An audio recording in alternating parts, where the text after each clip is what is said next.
Hey guys, what's up and welcome to a new Tesla update video. So today, let's go over the market, let's go over what has happened so far, and we have quite a week ahead of us, which we'll go over as per usual, but let's figure out what we can expect moving forward. So with all that being said, of course, if you enjoy, please don't forget to hit that like button. It does help a lot.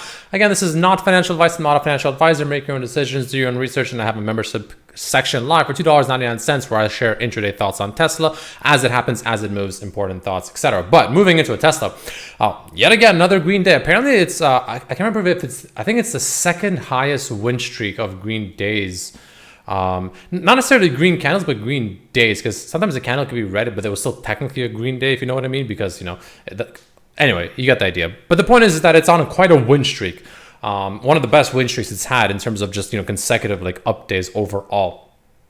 Which is, you know, fantastic. But again, keep in mind, usually when those happen, I mean, we're at the peak now pretty much, right? So maybe we'll set a new record, who knows? But with that being said, 2.23% in the green once again, almost at $250 per share, which compared to the market is, you know, I would say roughly in line, honestly, roughly in line with the market. Not too bad, nothing too, you know, abnormal happening there. Now, what can we expect moving forward? So as we talked about on Friday, I did say how, you know, there is a chance that Tesla does actually break out this little, you know, kind of bull flag, if you will, right? It was a bit of a bull flag setup right here. You can argue something like this, right? Give or take. And then, you know, obviously a little bit of a breakout. We came back to, you know, the 250 level, which is great. And then we pretty much kind of, you know, got rejected, came all the way back down and retested the breakout one more time, which was ended up being like a double retest, if that makes sense, right?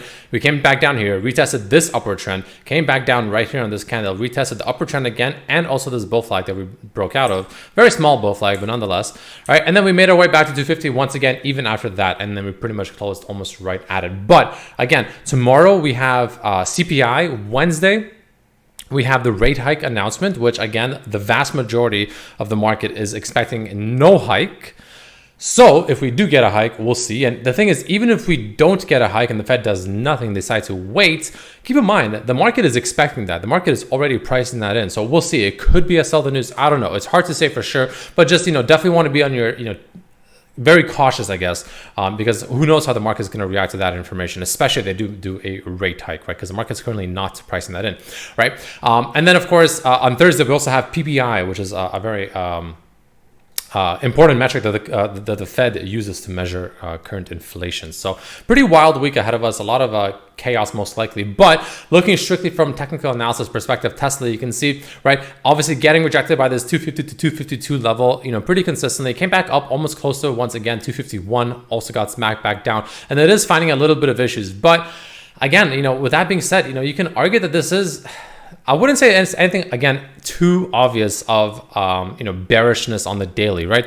The only things I can potentially say that might be a little bit bearish is the fact that, okay, it's kind of an inside day compared to yesterday, right? So that's usually a sign of a reversal. I personally prefer inside days to be within the candles, like the literal candle itself, not the wicks, ideally, right? You can see clearly we went above that, right? So that's why I put a little bit less weight on that personally. I prefer it to be in the body. But, you know, that is still something to consider. And you can technically make an argument that it is a hanging man candle, right? I mean, you know, you can technically make that argument right here. You can see we've had this before, and, you know, it could have played out. I think it was, I can't remember which one it was. There was a candle before that seemed like it was going to play that out, but it didn't. So you always want to take this with a bit of a, you know, grain of salt. But nonetheless, you know, could be a hanging man candle. It is a green candle, which puts a little bit less emphasis on it. If it's a red candle, it's a little bit better. But nonetheless, you know, maybe, right, the wick at the top is a little bit long, so definitely take that with a grain of salt. But I wouldn't say it's anything super obvious bearishness, right? So that's why I still wouldn't be surprised if Tesla actually has a little bit of steam left and potentially goes all the way up to $265. But my goodness, if it somehow still goes even higher than that, then I really just, this would truly be an absolutely like unbelievable, like literally once in a God knows how long time run, because it quite literally would set a record as well for Tesla's overall performance in the past like 5 years in terms of just consecutive runs, right? So the way I look at it is as follows, right? If Tesla can, especially if the CPI tomorrow, even Wednesday FOMC stuff, you know, comes in maybe as expected or some surprise, some good surprise. If Tesla can break on top of that, also above about 252.5, that to me is where it unlocks its potential for this 265 level. Now, the reason I have the 265 level is because quite simply, it is a pretty massive gap fill, right? You can see right here, we did leave a pretty massive gap all the way back here, back when we were still flirting around in the 300s.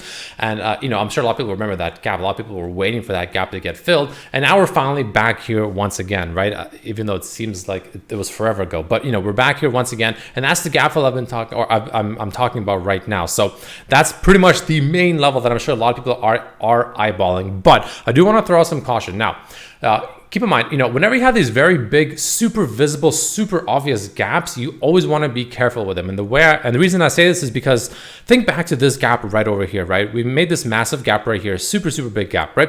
Came up, retested it, went all the way down, got kind of close to it, got a beautiful bounce, right? And you have to remember, every time we have these rundowns, or even this one right here, everyone is staring at this gap, including myself, right? But I'm sure some of you remember, hopefully, when we were, I can't remember if it was here or if it was here, but when we were getting very close to it, right? When we were like at the 160s, I was specifically saying how now that we're very close to this gap, everybody is looking at this gap. Everyone is waiting for this gap to like really pile in, to go long, etc. And everyone's like, yeah, once this gap fills, I'm gonna go all in and just ride Tesla to the moon. But it just went just barely shy of it, right? It kind of went close to it, but not really truly gap filling it.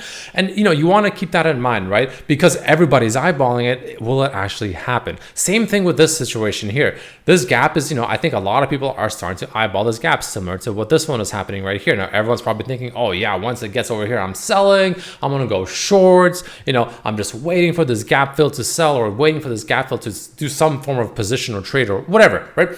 But maybe just because of that, it'll get just ever so close to it and then actually do the opposite. You know what I mean? Similar to what happened there. Just keep that in mind. Usually when everyone's on the same page, that's when you want to really start thinking like outside the box, right?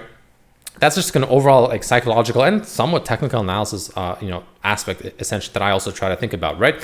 So that's, keep that in mind. That's important in my opinion. Now, with that being said, right, if Tesla does break above 252, I think that this level, maybe not exactly to 265, but pretty close, maybe 260 will unlock. However, if Tesla does fall back into this wedge and it does fall back into this, channel, the first level I'll be personally looking at to maybe, add some shares for a trade to the upside again will be at the bottom of this channel, right? Which will be very close to this gap fill, which is around 235. So somewhere around 235, I think will be a great position or great situation. Maybe add a little bit, get ready for a potential bounce off of that area, and then go along a little bit, right? Maybe back up to somewhere around, the 245s or so, right? We'll have to see, of course, when it gets to it. But that's kind of the way I'll be looking at it right now. However, with that being said, if we do break below this gap, which is again 235, that's to me is going to be pretty much confirmation. The fact that I think this mini correction or cool off period or whatever you want to call it has begun, right? And that's when I think we'll really actually start going back down. Not crazy amount, right? I think, again, like I said,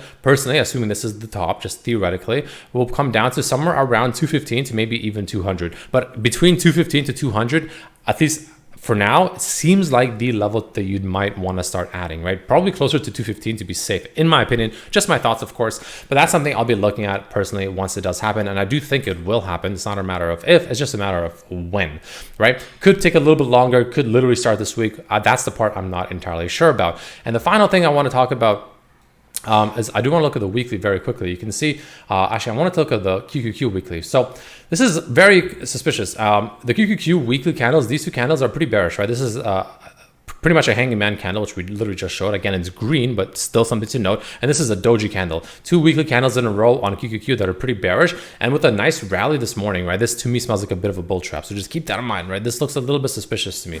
Just food for thought. Definitely want to be careful with that, in my opinion. You can see the volume yesterday's or Friday's red candle was really high compared to today's green candle, not very high at all. So a little bit suspicious as well, but that also could be people just waiting for the major announcements that are coming in tomorrow, Wednesday, Thursday.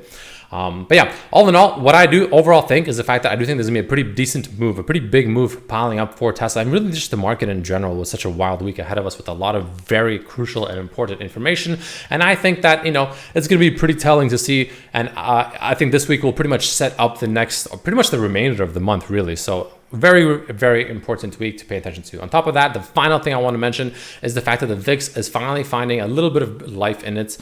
We'll see where it finally decides to go to. At this point, I think roughly around 16 will be my level that I'll be looking for before potential rejection. And, we'll see what happens with that. But the one thing to note is the fact that when the VIX is green and the market is pretty green as well, like 1.7% on the QQQ, almost a full percent on SPY. It's a fairly green market, and QQQ being, or sorry, and VIX being green 8%.